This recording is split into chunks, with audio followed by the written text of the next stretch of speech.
Most design rules you've heard aren't necessarily wrong, they're just wildly misunderstood, and then repeated online by people who don't even know why they existed in the first place. And now, because of this, we've entered an era where homes are uniform. Every single space looks the same. It's gray, it's beige, light oak, and marble all over the place.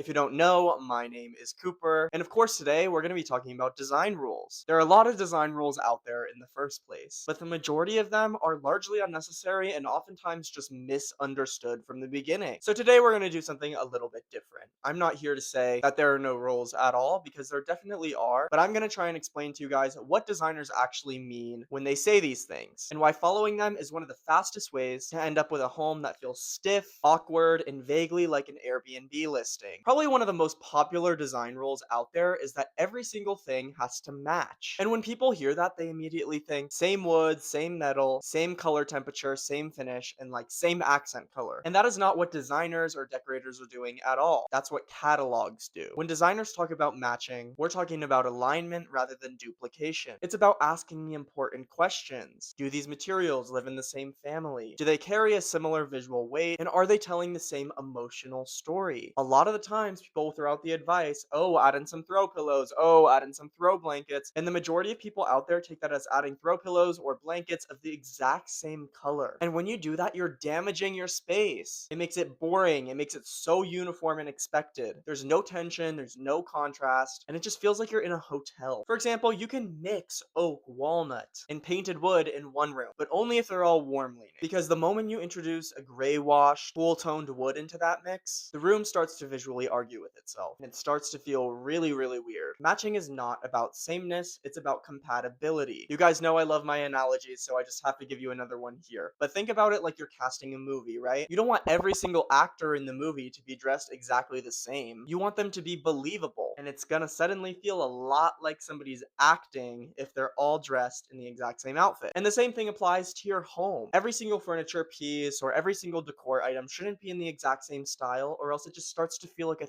theme and it feels corny and it feels weak and it just feels bad. There's kind of a weird manufactured sense that you get when you walk into those spaces that is just not inviting in the slightest. So rule number one, that everything should match, that is not a design rule that I would want to follow. This next rule is kind of adjacent to what we just talked about, but it is still really important. And this rule exists primarily because people don't really know when to stop. Designers don't stick to one style. Instead, we build hierarchies of influence. Every strong space will answer these three questions. What is the dominant language in this room? What is supporting it? And what's a little bit slightly disruptive in the space? You know, a room could be 65% mid-century influenced, 25% contemporary softness, and 10% something a little bit unexpected, like an antique lamp or a sculptural piece of art, you know what I mean? And that last 10% that I'm talking about is so crucial to any space. Without it, the room will feel like it came from an aesthetic starter pack and just will not look good. When people mix styles without having a hierarchy, things get a little bit discombobulated and every single different furniture piece starts to fight for attention in the room. I actually find that a lot of people out there don't have a hard time finding items that speak to them and are really unique and cool.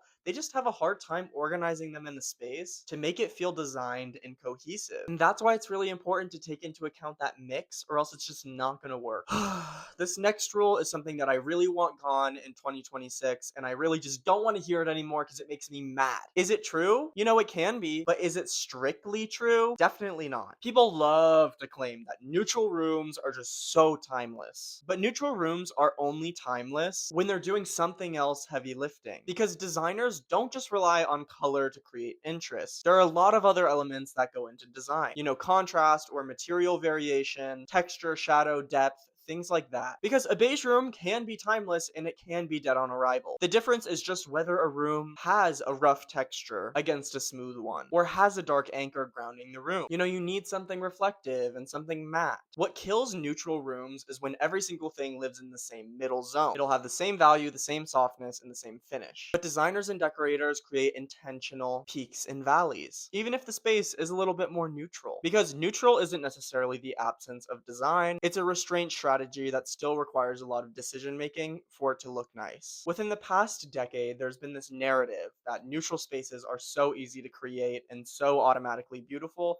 when in reality that is just not the case. For some reason, social media has, pushed these neutral spaces so far beyond belief, and now we've just been brainwashed into thinking those spaces are so cozy and so warm. This next rule is something that is very highly contested in the design zeitgeist, and I want to clear things up because you guys, I think, have it a little bit off, and I think people get really confused when it comes to this rule specifically. But for some reason, so many people out there, even industry professionals, have this idea in their head that everything has to be symmetrical at a constant. But what symmetry does in design is it calms the space, and it shouldn't necessarily be a default setting. For example, designers will use symmetry when we want a space to feel stable, a little bit more formal, grounded, or super architectural. That's what symmetry is really great for. Think fireplaces, or beds, or dining tables, stuff like that. But symmetry in every single space of your home makes it feel really staged. Like literally, you walk into those spaces and you don't even feel like you can sit down because it feels so fake and manufactured. But what designers do instead is they aim for balanced asymmetry. And you might be saying, what does that even mean? Well, it could be one large object balanced out by a bunch of smaller ones nearby, visual weight that's distributed and not necessarily mirrored, and repetition without duplication. So you could do two different chairs, but maybe in the same fabric, something like that. We are constantly scanning rooms and asking ourselves, where does the eye rest, and where does it move throughout the space when you walk in? Symmetry gives rest, and asymmetry gives life. I'll let you guys pick which one you want. This next rule makes me really mad, and I need you guys to stop doing it because you're really screwing yourselves over. But small rooms do not just need to have small furniture, okay? This rule exists because people confuse space with air. But small furniture does not create more space. It creates visual clutter. Designers often do the opposite in small rooms. Fewer pieces, bolder scale, and clearer circulation paths. A small room with a substantial sofa will feel a lot more intentional than one with two chairs, a bench, a side table, and a coffee table, all simultaneously nervously avoiding commitment. Designers think about it in footprints, not size labels. We care about things like how many legs are actually hitting the floor, how many objects will interrupt different sight lines, and how easily the eye can move throughout the room.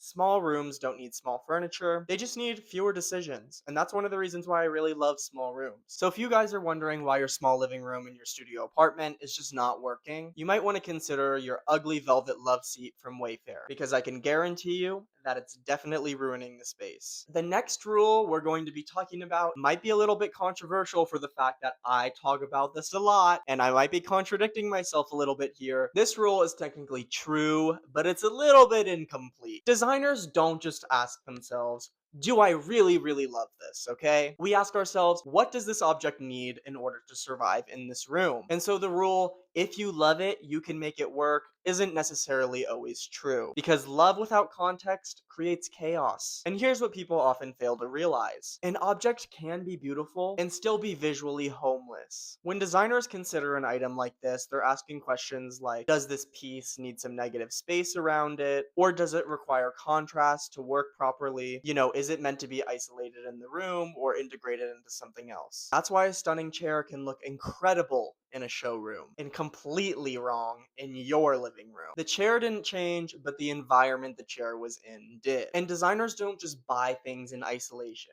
I've talked about this a lot. We don't just go out and buy, a single vase from Target or, some pillows from Home Goods and only consider those things on their own. We think in relationships. Because when something isn't working, it's rarely that object specifically that's not working. It's the lack of support of that object around it. Loving something is the entry point, right? But designing it is what actually gives it permission to stay in the room. And this rule just makes me so sad, but you guys don't need to fill your room up completely to make it feel finished. That is just a complete lie of a design rule. And this a lot of people internalize for some reason and get really defensive about it. A full room does not equal a finished room, okay? If that was the case, hoarders across the board would have the most well-designed spaces in the universe. What a full room means is that it basically is just saying that the room just doesn't have enough space to actually breathe. Designers finish rooms by resolving tensions and not adding more stuff. You have to ask yourself, where's the visual anchor in here? Is there a clear pause for your eyes? size? Are there intentional gaps in the space, or are they just kind of leftovers? Because most unfinished rooms are not missing furniture, they're missing decisions. That's why people keep adding another throw pillow, another side table, another lamp. They're trying to solve uncertainty with objects. And designers do the opposite of that. We stop adding things and then edit.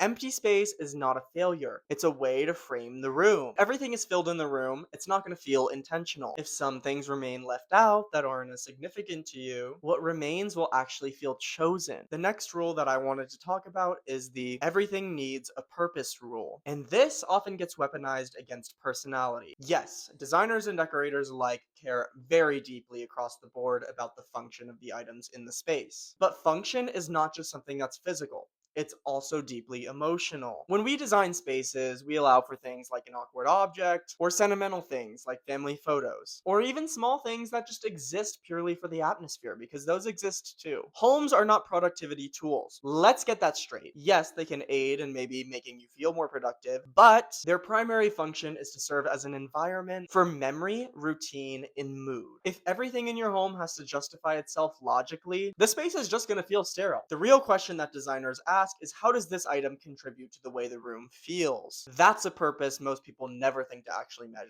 Most design advice fails because it treats homes like visuals instead of actual systems. Designers are constantly thinking about how rooms connect, how people move around, how light changes over the day, and how spaces actually age over time. Rules are just tools to manage that complexity. Your home doesn't need to be rule-free, okay? But it needs to be considered. And if you've ever felt like, I did everything right, but my space still feels wrong, that's literally what I do for a living, and you can always hire me as your interior decorator. There's a ton of really great information about it on my website, and you can click the link below to get your design project started. I would absolutely love to help you no matter how big or small your project is. And if you got something out of this video, go ahead and subscribe. I'm here every single week, and we have a really great community here on YouTube. I love you guys so much, and I will see you very soon.